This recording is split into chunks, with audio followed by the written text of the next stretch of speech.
मुरारी। हे नाथ नारायण वासुदेवा, गोविंद मेरी यही प्रार्थना है। भूलूं न मैं नाम कहीं तुम्हारा, निष्काम होकर दिन रात गाऊं। गोविंद दामोदर माधवेति, हे कृष्ण हे यादव है सखेति। देहांत काले तुम सामने हो, बंसी बजाते मन को लुभाते। गाती यही मैं तननाथ त्यागूं, गोविंद दामोदर माधवेति। हे कृष्ण हे यादव है सखेति। जन्म मृत्यु जरा व्याधादि दुख दोषानुदर्शनम। इस जगत में सुखी होने के दो ही मार्ग हैं, ज्ञान मार्ग और दूसरा भक्ति मार्ग। ज्ञान मार्ग कहता है कि सब कुछ छोड़कर परमात्मा के पीछे पड़े रहो, और बिना वैराग्य के ज्ञान नहीं मिलता। ज्ञान मार्ग में वैराग्य मुख्य है, और इसमें सब कुछ छोड़ देना ही पड़ता है। ये लोग बोलेंगे तो समझ नहीं आएगा, म्यूट कर दूंगा। इसमें सब कुछ छोड़ देना पड़ता है। ज्ञानी सब कुछ छोड़कर एक भगवान को ही पकड़े रहता है। इस मार्ग में त्याग मुख्य है। इस मार्ग के आचार्य शिवजी हैं। सर्वस्व का त्याग करना बड़ा कठिन काम है। भक्ति मार्ग कहता है कि सर्वस्व का त्याग कठिन है, इसकी अपेक्षा तो सभी में ईश्वर है ऐसा मानकर विवेक पूर्वक सभी से प्रेम करो। फूफा जी, आप अपने फोन का माइक हाँ कर दिया। इस मार्ग में भगवत भाव रखकर समर्पण करना है। भक्ति मार्ग में कुछ भी छोड़ने की बात नहीं है। जो भक्ति रखता है उसको कुछ भी छोड़ने की बात नहीं है। वैष्णव कहेगा कि केले की छिलके में भी भगवान है, इसे गाय को खिलाऊंगा। भक्ति मार्ग में समर्पण मुख्य है। इस मार्ग के आचार्य श्री कृष्ण हैं, और भगवान श्री कृष्ण हर किसी पर प्रेम रखते हैं। इस मार्ग में हर किसी के साथ प्रेम करना होता है। भगवान जैसे प्रेमी न तो कोई हुआ है और न कोई होगा। एक बार भृगु ऋषि बैकुंठ में गए और भगवान सो रहे थे और लक्ष्मी जी सेवा कर रही थी, चरण सेवा। भृगु को लगा कि यह तो कोई विलासी है, इसे बड़ा देव कौन कहता है। ऋषि ने परीक्षा करने के लिए आए और उन्होंने सोए हुए भगवान की छाती पर लात मारी। भृगु ऋषि ने लात मारी, किंतु लात मारने वाले से भी मेरा कन्हैया प्रेम ही करता है। भगवान ने ऋषि से कहा, मेरी छाती तो बहुत कठोर है और आपके चरण कोमल हैं, शायद आपके चरणों में चोट आई है। और इतना कहकर भगवान ऋषि के चरण सहलाने लगे, ऋषि के चरण सहलाने लगे कि आपको चोट आ गई होगी। जगत में कोई ऐसा प्रेम करने वाला नहीं है। ज्ञानी मानते हैं कि जब से यह शारीरिक संबंध हुआ है तब से ही इसे दुख हुआ है, अतः वे शरीर से प्रेम नहीं करते। प्रेम करना ही है तो सबसे प्रेम करो। किसी से प्रेम नहीं करना हो तो कोई बात नहीं, किंतु अपने शरीर से तो प्रेम करो ही नहीं। एक परमात्मा से प्रेम करो, सभी से प्रेम करो अथवा सभी का त्याग करो। यदि तुम सभी का त्याग नहीं कर सकते तो सभी में ईश्वर भाव रखकर सभी से प्रेम करो। सभी में से ममता का त्याग करो, अथवा सब कुछ ईश्वर को समर्पित करके सभी कर्म फलों का त्याग करो। जो भी कर्म करते हैं उसका फल क्या मिलेगा ऐसा नहीं सोचना चाहिए, वो सब भगवान के लिए। सभी के प्रति ममता मेरापन होना ही समर्पण मार्ग है। अमुक के प्रति ही ममता का होना स्वार्थ मार्ग है। आज तो सभी स्वार्थ मार्गी हैं, जगत में कौन जागृत है। तुलसीदास जी कहते हैं जानिए तब ही जीव जग जागा, जब सब विनय विषय विलास विरागा। जब सभी विषय विलास के प्रति वैराग्य उत्पन्न हो जाए तब जानो कि वह जीव जागा है। कपिल कहते हैं, माता जी, यह मन अनादिकाल से संसार में भटकता आया है। सत्संग से मन सुधरता है और वासना का त्याग करने से मन सुधरता है। सत्संग से मन सुधरता है और वासना का त्याग करने से मन सुधरता है। विवेकी पुरुष संग अथवा आसक्ति को आत्मा का बंधन मानते हैं। जो विवेक रखता है, जो भी थोड़ा सा, तो आसक्ति को आत्मा का बंधन मानते हैं। किंतु संत महात्माओं के प्रति जब आसक्ति या संग हो जाए तब मोक्ष के द्वार खुल जाते हैं। अतः सत्संग करो। देवहूति ने कहा, आप सत्संग करने की आज्ञा देते हैं, किंतु मुझे तो इस संसार में कहीं कोई संत दिखाई नहीं पड़ता। कपिल भगवान ने कहा, माता, तब मानो कि तुम ही पापी हो। हम कहते हैं हमें कोई सत्संगी नहीं दिखता, तो मतलब अपन खुद ही पापी हैं। संत का मिलन होने पर भी पापी के हृदय में सद्भावना जागृत नहीं होती। संत को ढूंढने तुम कहाँ जाओगे? तुम संत बनोगे तो तुम्हें संत मिलेंगे। एक नाथ तुकाराम नरसी आदि गृहस्थाश्रमी थे। वे घर में रहकर भी संत बने थे। संतों के लक्षण जीवन में उतारोगे तो संत बनोगे। बिना सत्संग के सुख नहीं मिलता। स्वयं संत बने बिना सच्चा संत नहीं मिलेगा। पहले खुद को संत बनना पड़ेगा, तब अपने को कोई सत्संग मिलेगा। जैसी दृष्टि वैसी सृष्टि। क्रोध के कारण हनुमान जी को श्वेत फूल भी लाल दिखाई देने लगे। एक नाथ महाराज रामायण के सुंदरकांड की कथा कर रहे थे। इस सुंदरकांड में सभी कुछ सुंदर है। सुंदरकांड नाम इसलिए रखा गया है कि इसमें हनुमान जी की माता सीता पराभक्ति के दर्शन हुए हैं।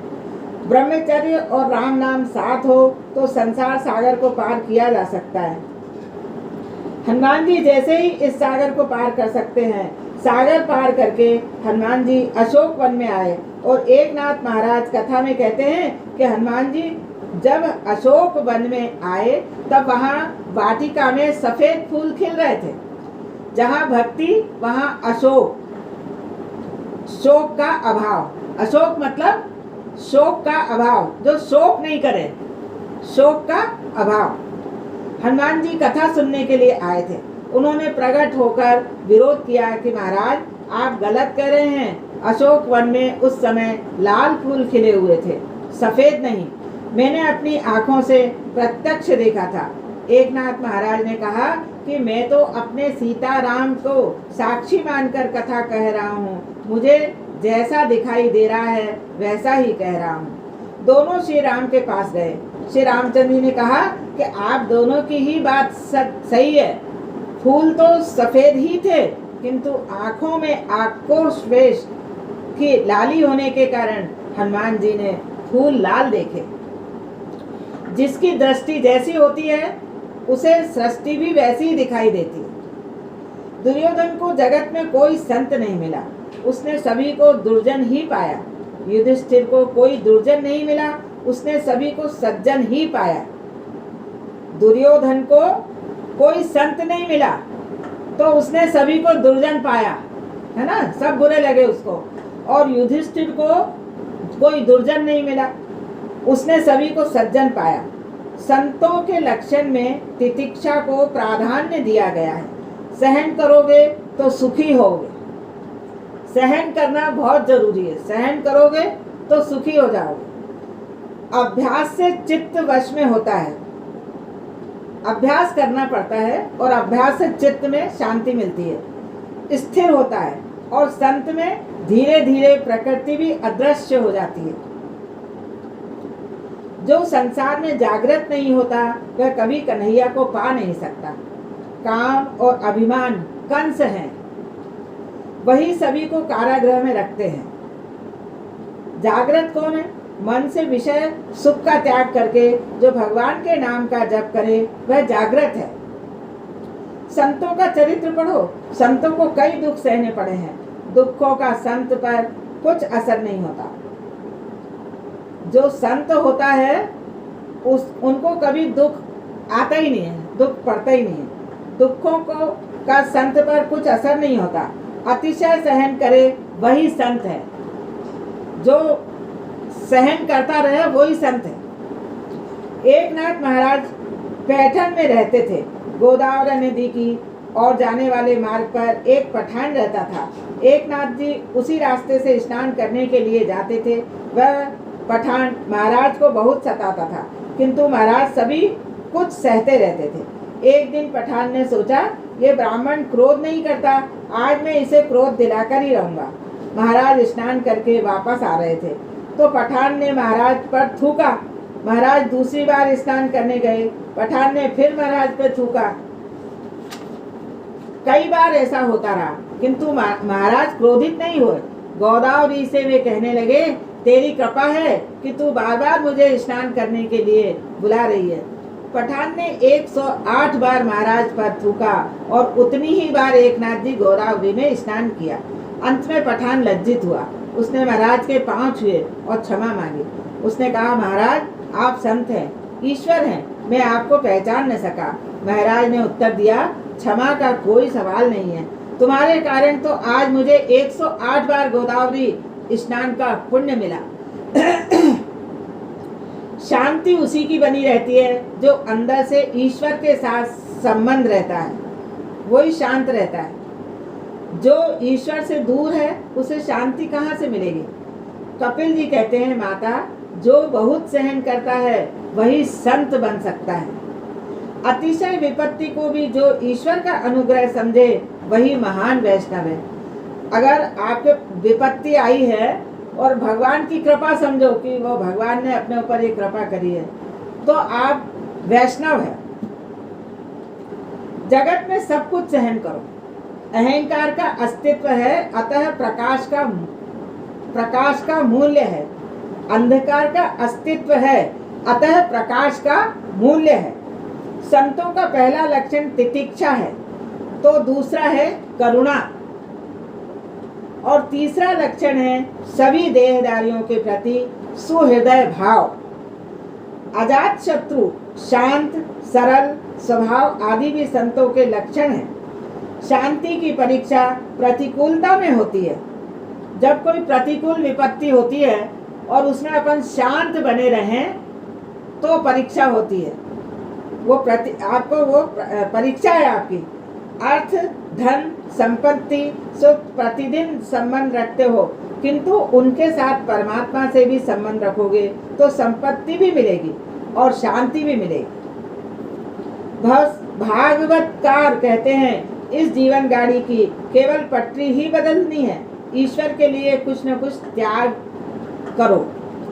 संत पुरुष प्रभु के हितार्थ सर्वस्व का त्याग करते हैं। मृत्य कृते त्यक्त कर्मणा त्यक्त्य स्वजन बांधवा। मेरे अर्थात परमात्मा के लिए संत संपूर्ण कर्मों का त्याग तथा अपने सगे संबंधियों का भी त्याग करते हैं। परमात्मा के लिए संत संसार के विषयों का बुद्धिपूर्वक त्याग करते हैं। भगवत परायण रहकर भगवान की कथाओं का श्रवण कीर्तन करें, भगवान में ही चित्त रमाता रहे तो भक्ति का विकास होता है। भगवान की कथा सुनने से श्रद्धा होती है। इसके बाद भगवान के लिए आसक्ति बढ़ती है और आसक्ति बढ़ने से व्यसनात्मिका भक्ति प्राप्त होती है। व्यसनात्मिका भक्ति के प्राप्त होने पर ही मुक्ति सुलभ होती है और भक्ति का व्यसन सी उत्कट बनती है, तब ईश्वर के पास ले जाती है। हे माता, तीव्र भक्ति के बिना मुक्ति नहीं मिल सकती। तीव्र भक्ति का अर्थ है व्यसनात्मिका भक्ति। तुकाराम ने भक्त की बड़ी अच्छी व्याख्या दी है।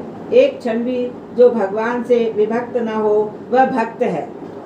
व्यवहार का काम काज निभाते हुए भी जो भगवान से विभक्त न हो वही भक्त है।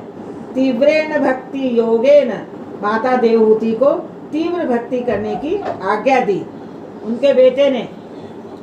तीव्र भक्ति का अर्थ है एक भी क्षण ईश्वर से विभक्त न होना, जो मेरी बेटी आज्ञा देती है मेरे को, प्रज्ञा।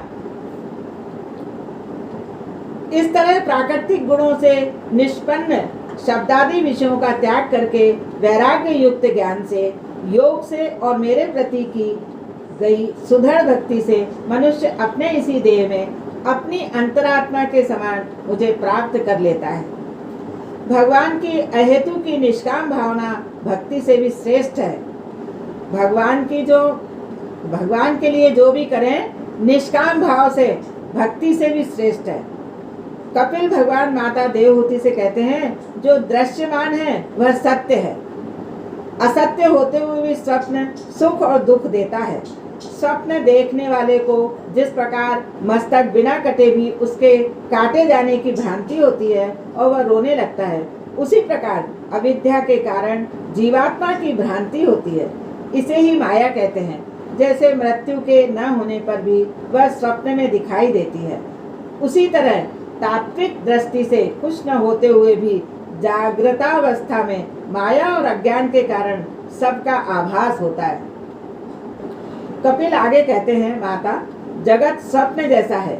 यह सिद्धांत भागवत में बार बार इसलिए कहा गया है कि जिससे जगत में पदार्थों के लिए मोह न जागे, संसार के विषयों के प्रति पूर्ण वैराग्य हो। सांसारिक सुख के उपभोग की लालसा जब तक बनी रहे तब तक मानो कि तुम सोए हुए हो।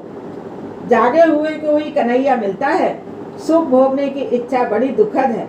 भगवत ध्यान में जगत विस्मरण हो जाए तभी ब्रह्म संबंध जुड़ पाता है।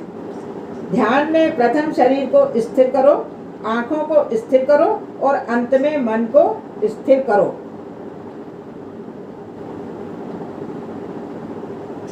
शरीर और आंखें जब तक स्थिर नहीं हो पाती तब तक मन स्थिर नहीं होता। आंखों में श्री कृष्ण के स्थिर होने पर मन शुद्ध होता है। भागवत गोवर्धन नाथ का स्वरूप है। श्री कृष्ण के स्वरूप में ध्यान रखकर कथा सुनो।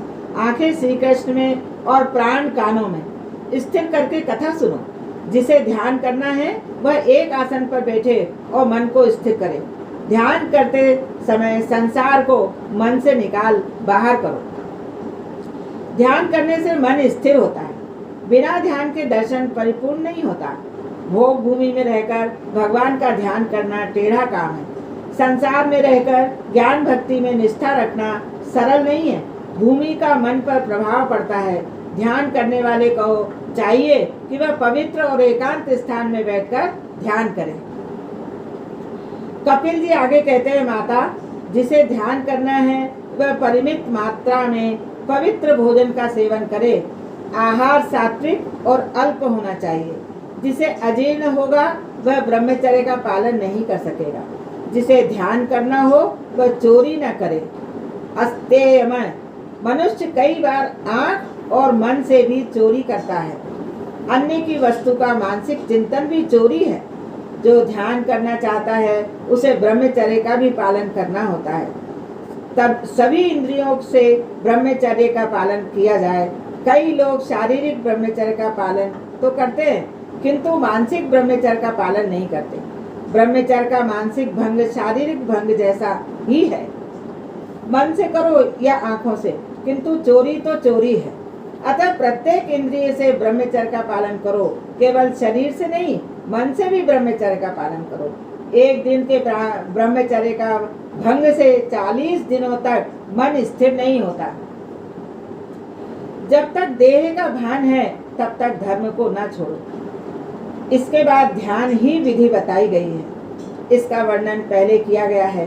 कपिल भगवान ने माता देवहूति को ध्यान करने की आज्ञा दी। ध्यान के बिना ईश्वर का अनुभव नहीं होगा। रात्रि को सोने से पहले प्रभु का ध्यान करो। वे कहते हैं, माता, परमात्मा के अनेक स्वरूप हैं, जिनमें किसी एक को इष्टदेव मानकर उसका ध्यान करो। व्यास जी ने किसी विशेष स्वरूप का आग्रह नहीं किया। तुम्हें जो भी स्वरूप पसंद आए उसी का ध्यान करो। हे माता, तुम चतुर्भुज नारायण का ध्यान करो। ध्यान करने से पहले ठाकुर जी के साथ संबंध स्थापित करना जरूरी है। दास्य भक्ति में पहले चरण में दृष्टि स्थिर करनी पड़ती है। बार बार मन को किसी भी एक स्वरूप में स्थिर करो। ध्यान में तन्मयता होने पर संसार का विस्मरण होता जाता है। ध्यान में देहभान और जगत भान विस्मृत होता जाता है। ज्यों ज्यों संसार का विस्मरण होता जाता है त्यों त्यों प्रभु स्मरण में आनंद आने लगता है। शक्कर की एक गुड़िया सागर की गहराई नापने अंदर गई सो गई। परमात्मा समुद्र के समान व्यापक है, विशाल है। जिस प्रकार समुद्र में वो शक्कर की डली गई और उसी में घुल गई, इसी तरह परमात्मा का भी समुद्र है, वह समुद्र के समान ही है। ज्ञानी पुरुष परमात्मा स्वरूप के साथ ऐसे घुल मिल जाते हैं कि फिर वे यह कह नहीं सकते कि वे जानते हैं या नहीं जानते। ध्यान करने वाले का मैं और मेरापन, अहम, मम भाव ईश्वर में मिल जाता है। देहभान के विस्मृत होने पर जीव और शिव एक हो जाते हैं। कुछ ज्ञानी जन भेदभाव से ध्यान करते हैं तो कुछ ज्ञानी अभेद भाव से, कुछ पहले भेदभाव से ध्यान करते हैं और फिर अभेद भाव से। फिर जीव का जीवत्व ईश्वर में मिल जाता है। जीवत्व स्वतंत्र नहीं रह पाता। जिस प्रकार क्रीड़ा भंवरी का स्मरण करते हुए स्वयं भंवरी बन जाता है, उसी प्रकार जीव ईश्वर का चिंतन करते करते प्रभुमय बन जाता है। दोनों का मिलन होने के बाद जीव भाव नहीं रह जाता। तुलसीदास जी ने भी रामचरितमानस में कहा है, सोई जानई जई देहु जनाई, जानत तुम्हें तुम्हें होई जाई। किंतु उसे कौन जान सकता है? जिस पर वह स्वयं कृपा करता है वही उसको, प्रभु को जान सकता है और उसे जानकर वह तदाकार ईश्वरमय हो जाता है। ध्याता जिस स्वरूप का ध्यान करता है उसी ध्येय को शक्ति ध्यानकर्ता में आती है। शंकराचार्य के जीवन का एक प्रसंग है। एक यवन उनसे मिला और बोला, यवन यानी राक्षस मिला और बोला कि मैं भैरव यज्ञ करना चाहता हूँ। भैरव यज्ञ में चक्रवर्ती सम्राट के मस्तक की आहुति देनी पड़ती है। वह तो अप्राप्य है, अतः तुम ही अपना मस्तक दे दो। तुम ही ने कहा है कि आत्मा देह से भिन्न है, देह दान से तुम मर नहीं जाओगे, अतः मस्तक मुझे दे दो। शंकराचार्य ने कहा, मेरे शारीरिक मस्तक से अगर तेरा काम बन सकता हो तो ले जा। शंकराचार्य जी का देहाध्यान दूर हो चुका था, अतः वे मस्तक देने को तैयार हो गए। वे बोले कि जब शिष्य नहीं होवे और मैं ध्यान मग्न रहूं तब मस्तक ले जाना। एक दिन जब मठ में अन्य कोई नहीं था तब वह यवन मस्तक लेने आया। शंकर के शिष्य पद्मपाद जो नरसिंह स्वामी के भक्त थे को गंगा किनारे कई बार अपशुगन हुए, अतः वे दौड़ते हुए आश्रम में वापस आए। उन्होंने देखा कि एक यवन तलवार से गुरुजी का मस्तक काटने को उद्यत है। पद्मपाद ने क्रोध से सिंह के समान उस यवन को चीर फाड़ कर मार डाला। यह प्रसंग हमें बताता है कि उपासक में उपास्य की शक्ति आरोपित होती है। नरसिंह स्वामी का ध्यान करने से पद्मपाद में नरसिंह का आवेश उतर आया। और सुखदेव जी वर्णन करते हैं, मदिरा से माधान बने व्यक्ति को देह भान नहीं रहता। इसी प्रकार ध्यान करते हुए जो देह भान भूलता है वह भगवान के पीछे पड़ जाता है। प्रभु प्रेम में जो पागल हुआ है वही सुखी है, अन्य सब दुखी है। भगवान के सिवाय और कोई है ही नहीं। ऐसी भावना से दृष्टा भी भगवत रूप हो जाता है। यह अप्रोक्ष साक्षात्कार है। ऐसी तन्मयता होने पर भक्ति सुलभ हो जाती है। और कपिल उपदेश देते हैं, माता इन सबकी अपेक्षा श्री कृष्ण का ध्यान करते हुए जो व्यक्ति देह भान भूलता है वह सर्वश्रेष्ठ है। भगवत भक्त प्रारब्ध कर्मों का भी मिथ्या कर सकते हैं, अतः वे श्रेष्ठ हैं। जो भक्ति करता है वो प्रारब्ध के कर्म हैं उसको भी मिटा देता है, उसको भी झूठे बता देता है। प्रेम अन्योन्य होता है। तुम ठाकुर जी का स्मरण करोगे तो वे भी तुम्हें नहीं भूलेंगे।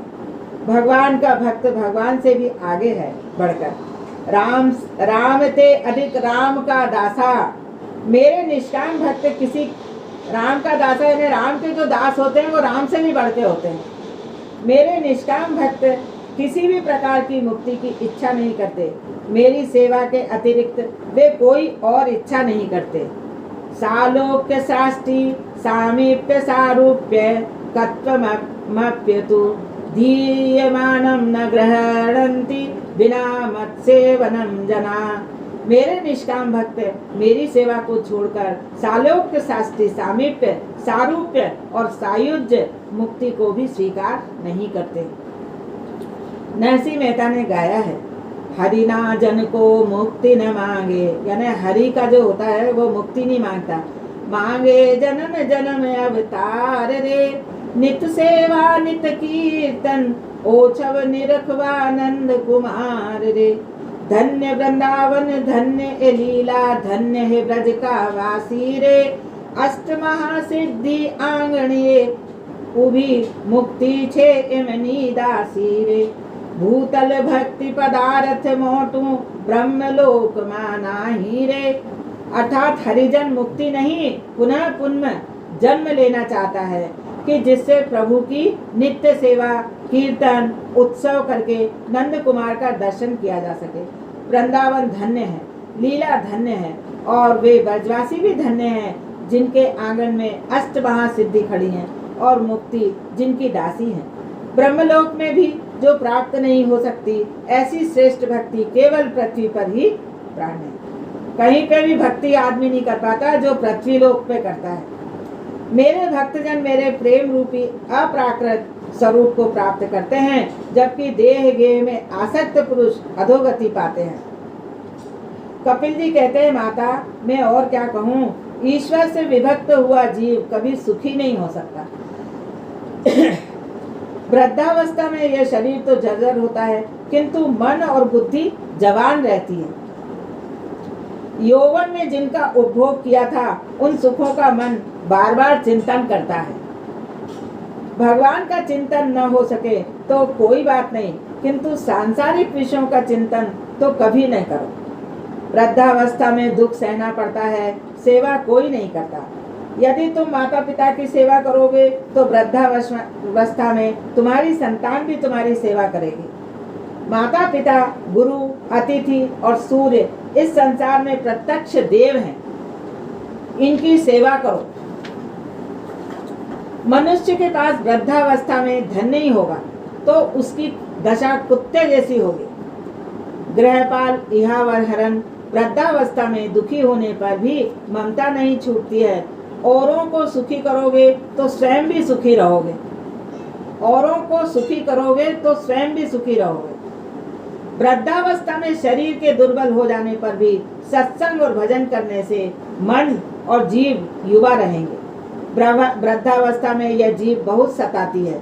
पाचन शक्ति से ठीक न होने पर भी बार बार खाने की इच्छा होती है। शरीर ठीक रहे तब तक बाजी हाथ में है। इतने में प्रभु को प्रसन्न करोगे तो बेड़ा पार होगा। यमदूत इस जीवात्मा को देह में से खींचकर बाहर निकालते हैं। अंतकाल में दो यमदूत आते हैं, पुण्य पुरुष और पाप पुरुष। दोनों यमदूत जीवात्मा को मारते हैं। पुण्य पुरुष जीव से कहता है कि पुण्य करने का तुझे अवसर दिया गया था, फिर भी तूने पुण्य नहीं कमाया। मरते समय जीव बड़ा ही छटपटाता है। यमदूतों की गति पांव से आंख तक होती है। जो अपने प्राण ब्रह्मांड में स्थिर कर सकता है उसका यमदूत कुछ नहीं कर सकते। मृत्यु के बाद पूर्व जन्म याद नहीं आता। स्थूल शरीर के अंदर सूक्ष्म शरीर होता है और सूक्ष्म शरीर के अंदर कारण शरीर।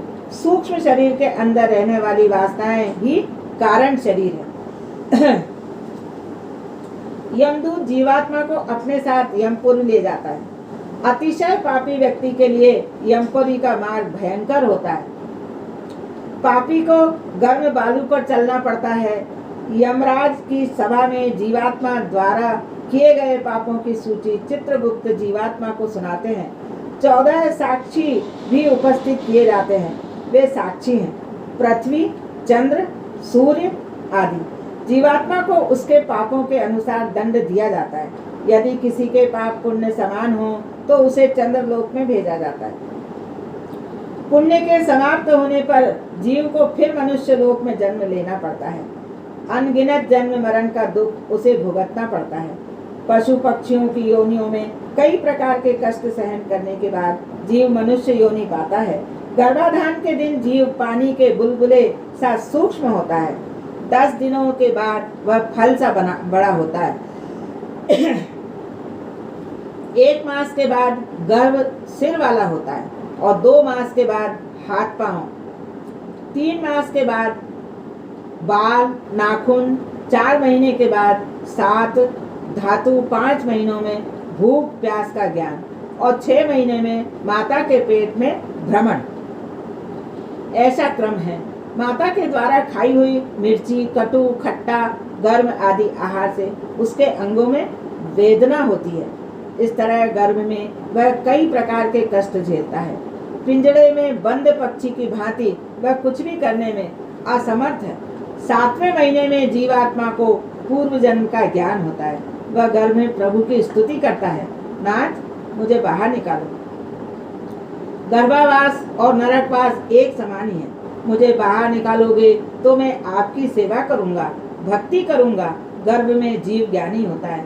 भगवान के आगे वह अनेक प्रतिज्ञाएं करता है। मुझे बाहर निकालिए, मैं बड़ा दुखी हूँ। प्रसव समय की पीड़ा के कारण वह पूर्व जन्म का ज्ञान भूल जाता है। जीव अनादि काल से बाल्यावस्था में, यौवन में और वृद्धावस्था में दुख झेलता आया है। बाल्यावस्था में, यौवन में और वृद्धावस्था में दुख झेलता आया है।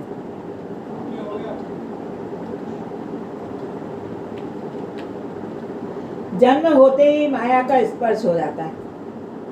संसार में माया किसी को भी नहीं छोड़ती। बचपन में मनुष्य खिलौने से प्रेम करता है, कुछ बड़े होने पर पुस्तकों से प्रेम करने लगता है, पुस्तकों का मोह उतरते उतरते रुपयों पैसों में प्रेम करने लगता है और फिर पत्नी से प्रेम करने लगता है। पत्नी के इशारों पर नाचने लगता है, किंतु पत्नी में भी प्रेम हमेशा नहीं रहता। 2-4 बच्चों के होने पर व्याकुल हो जाता है। संतान के होने पर पत्नी का मोह घटने लगता है। प्रभु की माया बड़ी विचित्र है। विवाहित भी पछताता है और अविवाहित भी।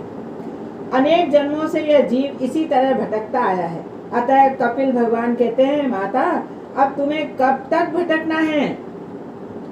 अपने मन को संसार के विषयों में से हटाकर प्रभु में स्थिर करो। परमात्मा के चरणों का आश्रय ग्रहण करके जन्म मरण के चक्र से जो मुक्त हुआ है, उसी का जीवन सफल हुआ है, ऐसा मानो। माता को उपदेश देकर कपिल भगवान वहां से जाने को उद्यत हुए। माता जी से जाने के लिए आज्ञा मांगी। कपिल भगवान कलकत्ता के समीप संगम तीर्थ गंगा सागर में आए। समुद्र ने कपिल नारायण का स्वागत किया। माता देवहूति सरस्वती के किनारे जा विराजी और स्नान करती हैं, ध्यान करती हैं। अतः मन की शुद्धि होती है। मन से नारायण का चिंतन करते करते मुक्ति मिल गई। उन्हें सिद्धि मिलने के कारण उस गांव का नाम सिद्धपुर पड़ा और देवहूति के उद्धार के कारण उसका दूसरा नाम मात्र गया भी पड़ गया। इस कपिल गीता को सुनने से श्रोता वक्ता के अनेक पाप नष्ट हो जाते हैं। अनेक प्रकार के कर्म, यज्ञ, दान, तप, वेदाध्ययन, वेद विचार, मन, इंद्रियों का संयम, कर्म त्याग, अनेक प्रकार का योगाभ्यास, भक्ति योग, प्रवृत्ति मार्ग और निवृत्ति मार्ग, सकाम और निष्काम धर्म, आत्म तत्व का ज्ञान तथा दृढ़ वैराग्य, इन सभी साधनों से सगुण निर्गुण रूप परमात्मा की प्राप्ति की जाती है। सभी मार्गों में से प्राप्त करने का तत्व तो एक ही है, परमात्मा। हरे कृष्णा कृष्णा कृष्णा हरे हरे, हरे राम राम राम हरे हरे। श्रीमद् भागवत का रहस्य जो है, अब आज चतुर्थ स्कंद चालू हो रहा है। थोड़ा सा पढ़ती हूँ। प्रथम स्कंद में अधिकार का वर्णन किया गया। भागवत का श्रोता कैसा होना चाहिए आदि बताई गई है। दूसरे स्कंद में ज्ञान चर्चा की गई है और मृत्यु जब समीप आ गई हो तब जीव कैसा व्यवहार करे, उस समय मनुष्य मात्र का क्या कर्तव्य है आदि का ज्ञान गुरु ने द्वितीय स्कंद में दिया है। पात्रता के अभाव में ज्ञान टिकता नहीं, सुपात्र के अभाव में धन शोभा नहीं पाता। धन और ज्ञान सुपात्र के बिना शोभा नहीं पाता। ज्ञान जब तक क्रियात्मक नहीं होवे तब तक वह अज्ञान जैसा ही होता है। समझ गए? बहुत जानने की अपेक्षा तो जितना जान लिया है उसे जीवन में उतारने का प्रयत्न करना चाहिए। ज्ञान जब तक क्रियात्मक न हो तब तक उसकी कोई कीमत नहीं। जब ज्ञान क्रियात्मक होता है तभी यह शांति देता है। ज्ञान को शब्द रूप में ही न रहने दो, उसे क्रियात्मक बनाओ। विचार करने पर ज्ञान होता है। ज्ञान का अंत न कभी हुआ और न कभी होने वाला है, परंतु ज्ञान जब क्रियात्मक बनता है तभी शांति मिलती है। गुरु के द्वारा दिए गए ज्ञान को क्रिया में और जीवन में किस प्रकार उतारना चाहिए, यह बात तीसरे स्कंद में बताई गई है। ज्ञान और क्रिया के समन्वय का मधुर मिश्रण कैसे करना चाहिए, यह बात तीसरे स्कंद में बताई गई है। अर्थात कपिल अर्थात जितेंद्रिय ही ज्ञान को पचा सकता है। विलासी जन ज्ञान का अनुभव नहीं कर सकते। वेदांत के ज्ञान का अधिकार सबको नहीं है। वैदिक ज्ञान का अधिकार विरक्त को ही है। वेद का संहिता भाग मंत्र रूप है और ब्राह्मण ग्रंथ संहिता के भाष्य हैं। अरण्यक में उपनिषद आते हैं। अत्यंत सात्विक जीवन बिताने वाले ऋषियों ने जो चिंतन किया है वे उपनिषद ही है, वही वेदांत है। वेद का अंत ही वेदांत है। अंत का अर्थ है समाप्ति। वेदों के ज्ञान की परिसीमा उपनिषद है। वैराग्य और संयम के अभाव में ज्ञान पचता नहीं। ज्ञान को जीवन में उतारकर भक्तिमय जीवन बिताने वाले जन बहुत ही विरल हैं।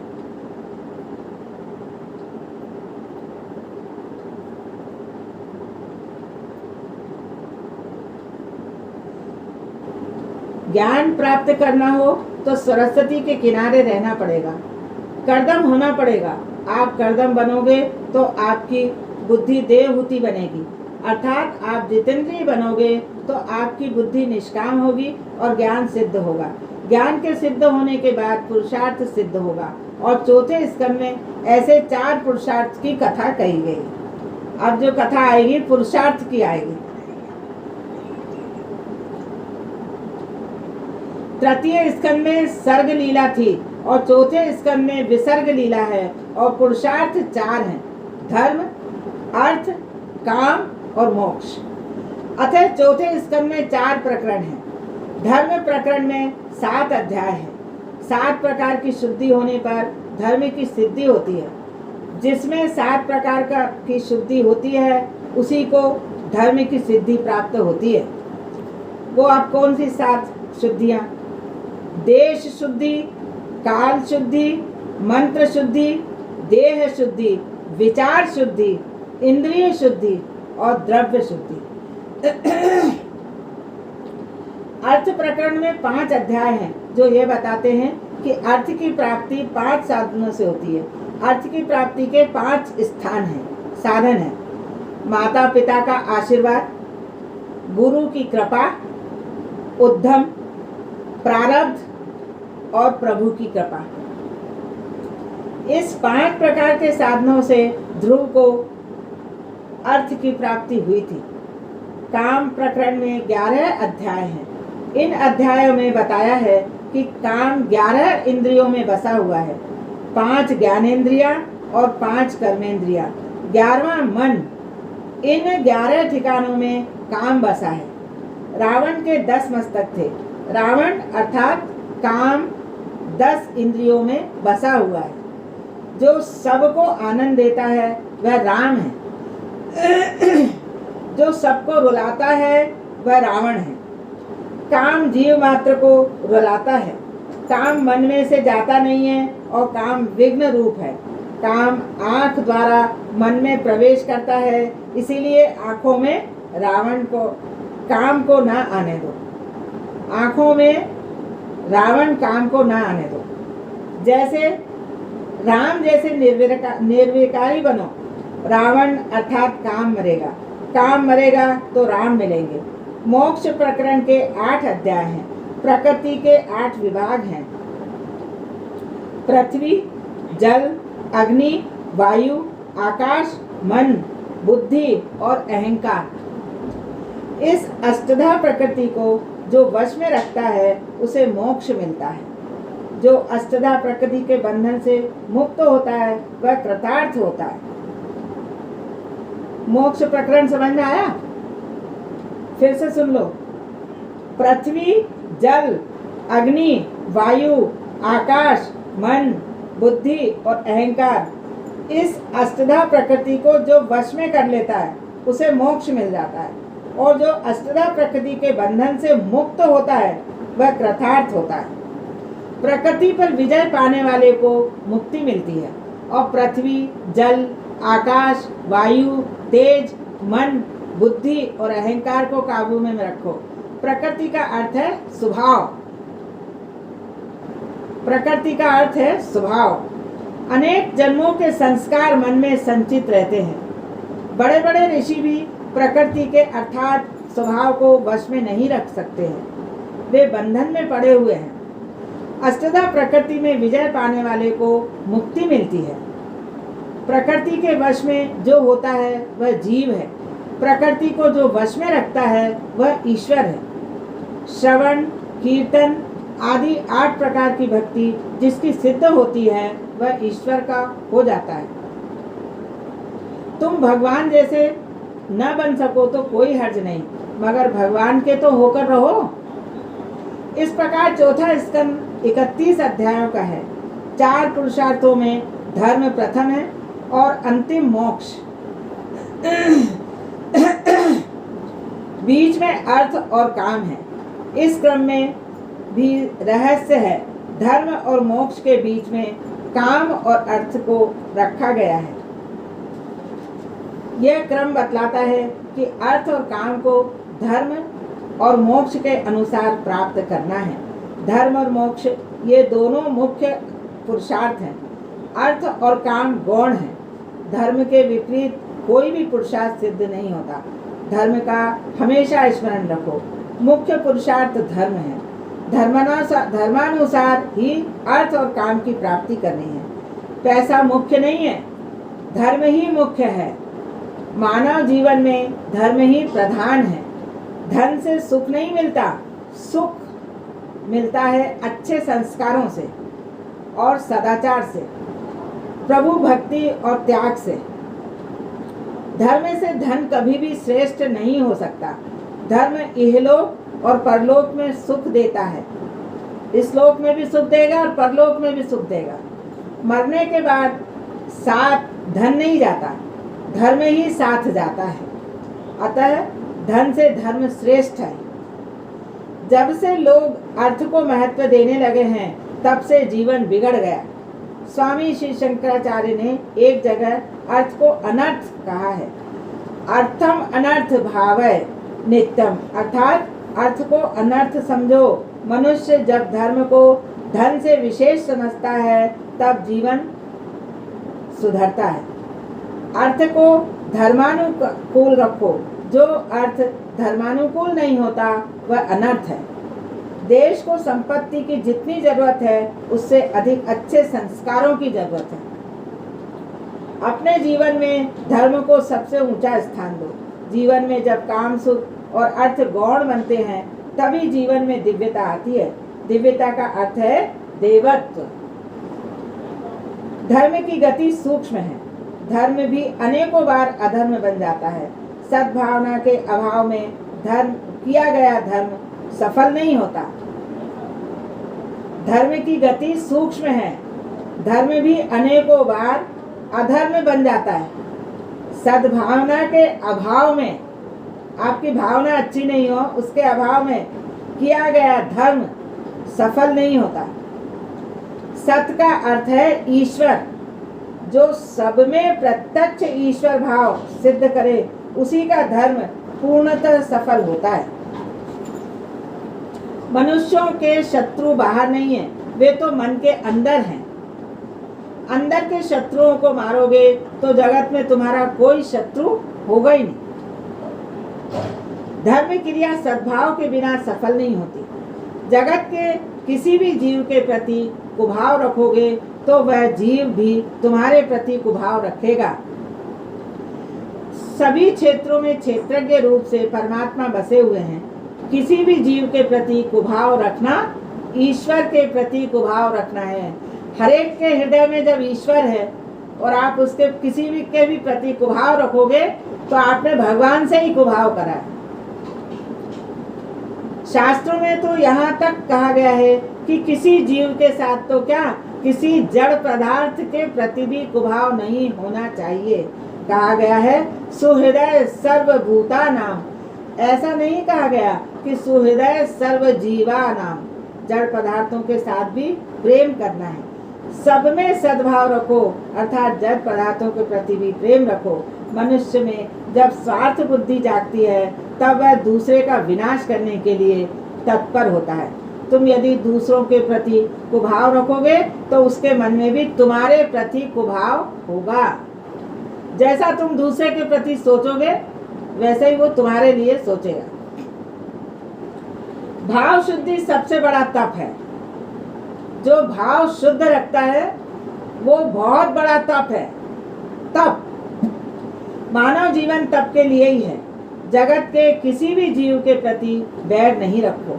शुद्ध भावना से रहित किया गया सत्कर्म भी किसी काम का नहीं होता। उससे कई बार धर्म भी अधर्म बन जाता है। सत्कर्म करने में यदि हेतु शुद्ध नहीं हो तो वह सत्कर्म भी पाप बन जाता है। दक्ष प्रजापति ने शिवजी के प्रति कुभाव रखा, अतः उसका धर्म अधर्म में बदल गया। उसका यज्ञ उसको ही मारने वाला हो गया। प्रत्येक मनुष्य के प्रति सद्भाव रखने से कार्य सफल होता है। सबका कल्याण हो यही सत्य और सत्कार्य है। हमेशा सबका कल्याण हो ऐसा सोचो, वही सत्कर्म है। सत्यम भूत हितम प्रोक्तम। सद्भाव का अर्थ है ईश्वर का भाव। सब में जो ईश्वर का भाव रखता है वह सुखी होता है। हर इंसान में आप ईश्वर को देखोगे तो वो सुखी हो जाओगे। उसका धर्म भी सफल होता है। किसी भी जीव में कुभाव रखने वाले का धर्म सफल नहीं होता। महाभारत में श्री कृष्ण कई बार अधर्म करते हैं। उनके मन में सबके लिए सद्भाव रहता है, इसलिए उनका अधर्म भी धर्म बन जाता है। सब में सद्भाव रखकर किया गया अधर्म भी धर्म हो जाता है। महाभारत के कर्ण पर्व में और द्रोणा पर्व में इसके दृष्टांत मिलते हैं। कर्ण पर्व में कहा गया है कि जिस समय कर्ण अपने रथ का पहिया जमीन से निकाल रहा था, निशस्त्र था, उसी समय भगवान ने अर्जुन ने कहा था कि तू कर्ण को मार। कर्ण कहता है धर्म युद्ध का नियम है। जब शत्रु निशस्त्र हो उस समय उस पर प्रहार न करें। अतः अर्जुन को मुझ पर प्रहार नहीं करना चाहिए। श्री कृष्ण कर्ण से कहते हैं, कर्ण तुमने आज तक धर्म का कितना पालन किया है? स्वयं तो तुमने धर्म का पालन किया नहीं, दूसरों को धर्म पालन करने का उपदेश देते हो। भरी सभा में द्रौपदी का अपमान किया गया था, उस समय तुम्हारा धर्म कहाँ गया था? इसी प्रकार द्रोण पर्व में कथा आती है। द्रोणाचार्य पांडव सेना का विनाश कर रहे थे। श्री कृष्ण ने सोचा यह बुढ़ा नहीं मरेगा तो अनर्थ होगा। इतने में अश्वत्थामा नाम का हाथी मारा गया।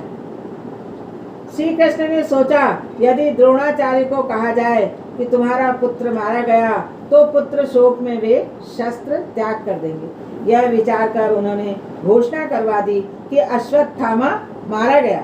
द्रोणाचार्य ने सोचा कि धर्मराज युधिष्ठिर कह दें कि अश्वत्थामा मारा गया तो मैं सच मानूं।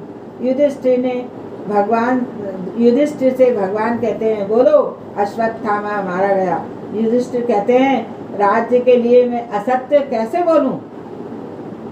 भगवान कहते हैं, दुर्योधन पापी है, वह मरे तो सुखी होगा और जीवित रहेगा तो अधिक पाप करेगा, और दुखी होगा सबका कल्याण हो, वही सत्य है।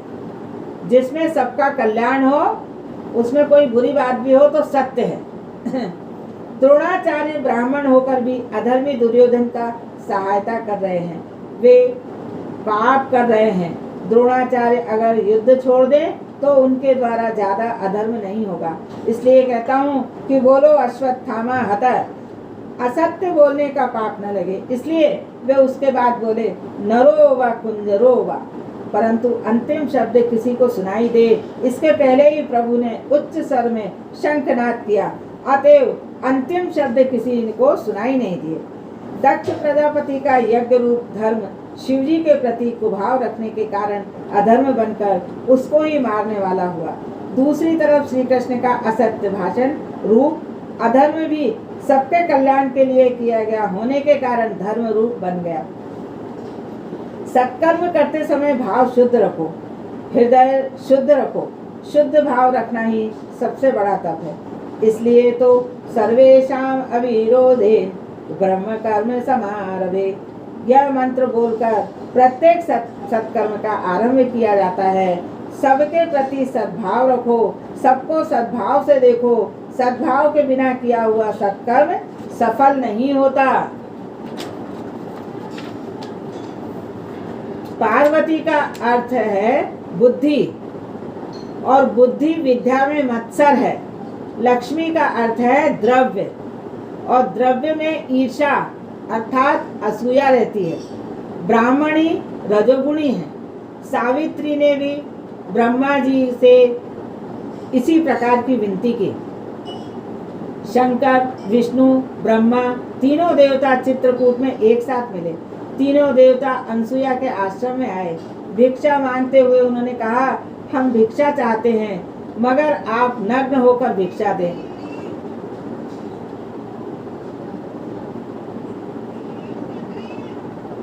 पता नहीं।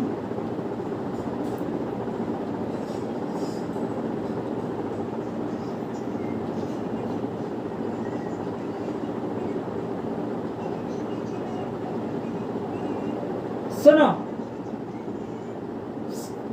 सुनो,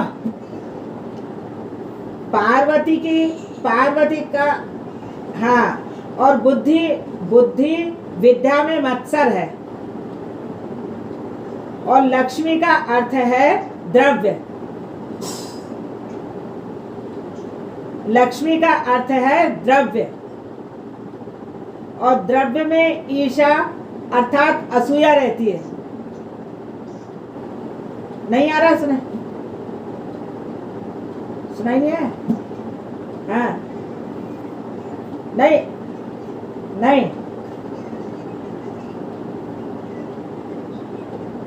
हाँ द्रव्य, हाँ। सावित्री ने भी ब्रह्मा जी से इसी प्रकार की विनती की। शंकर, प्रभु विष्णु, ब्रह्मा तीनों देवता चित्रकूट में एक साथ मिले। क्या ये असूया आ गई ना, बुद्धि खराब हुई ना। द्रव्य में ईर्ष्या होती है, ईर्ष्या, और ईर्ष्या का मतलब ये है असूया। असूया का मतलब मालूम नहीं है क्या है। तो तब वो भिक्षा मांगने के लिए गए, मगर आप नग्न होकर भिक्षा दें तो ही हम लेंगे। अनुसुईया सोचती है कि यदि नग्न होकर भिक्षा दूंगी तो मेरा पति व्रत भंग होगा। अगर भिक्षा नहीं दूंगी तो घर आंगन में आए हुए अतिथि वापस जाएंगे, यह महापाप होगा, मुझे पाप लगेगा। प्रभु कहते हैं कि हमें नग्न होकर भिक्षा दो। वे कहते हैं वैष्णव मुझे वासना रहित होकर भिक्षा दे। नग्न होकर यानी वासना रहित, निष्काम होकर ईश्वर को सब कुछ अर्पण करना है। अनुसुईया के मन में कोई वासना नहीं थी। यदि मन में सूक्ष्म वासना भी होती तो वे तीनों देव उसके पास नहीं आते। अनुसुईया ने ध्यान किया और तीनों देवताओं पर पानी छिड़का। तीनों देव बालक बन गए। पतिव्रता में ही ऐसी शक्ति है। 15 मिनट नहीं, खत्म हो जाएगा। पार्वती सोचती है कि शिवजी प्रातः काल गए थे, अभी तक नहीं आए। लक्ष्मी और सावित्री भी अपने अपने पतियों को खोजने निकली। तीनों देवियां चित्रकूट में आईं और नारद जी भी वहां आ पहुंचे। देवियों ने उनसे पूछा, क्या हमारे पतियों का कुछ समाचार जानते हो? नारद जी कहते हैं, पहले ये बताओ कि बड़ी कौन है, आप या अनुसुईया? देवियां कहती है, अनुसुईया ही बड़ी है, परंतु हमारे पति हैं कहाँ? नारद जी कहते हैं, सुना है आपके पति बालक बन गए हैं, वे अनुसुईया के घर में मिलेंगे। दूसरों से असूया यानी दूसरों से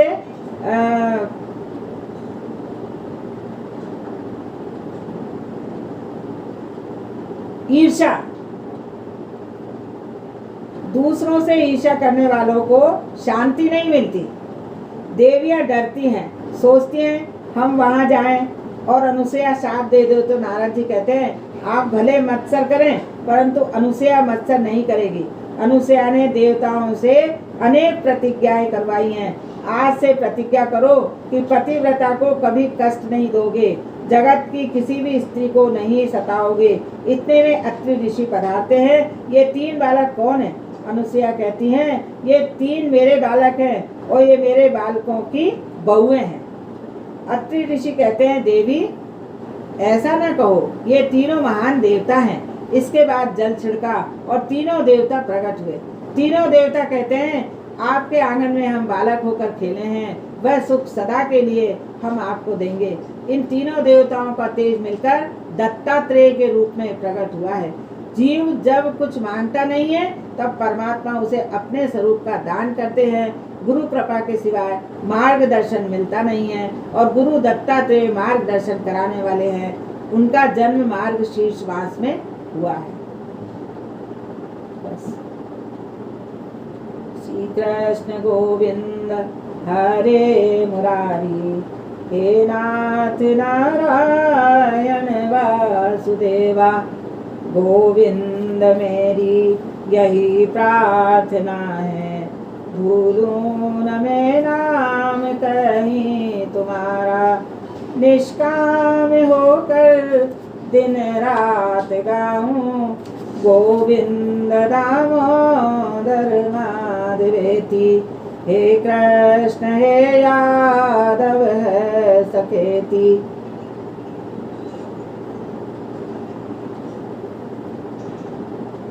प्यारे